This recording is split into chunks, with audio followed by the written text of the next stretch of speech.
Неизвесно е кога фирмите ќе ги добијат парите од последниот антикризен пакет мерки. Власта не може да обезбеди континуирано мнозинство, а опозицијата не е кооперативна, изјави денес премиерот Зоран Заев. Се надевам и апелирам прво до парламентот брзо да го донесе законот, заради тоа што деновите се собрани и роковите буквално се броени, деновите за да може да се исплатат платите. Секако, секој пат има решение, но решението е веќе доцнење на плати. И тоа не ни треба.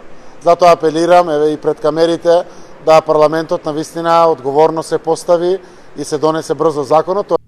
Во однос на иницијативата која предизвика големо внимание, се однесува на прашањето за работење, односно неработење во недела, Заев најави консултации, широка дебата, но и констатираше: Имам два плана. Едниот да ни помогнете вие медиумите и да соопштите на јавноста што се деталите на блокадата, за да можат политичарите кои што имат неаргументиран основ да се повлечат.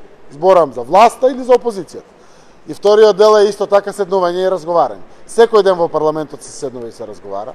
Ако има потреба за лидерска средба, за тоа ќе свикаме лидерска средба. И со албанската опозиција, и со македонската опозиција, и со сите други опозициони партии во парламентот, но навистина штета трпат само граѓаните.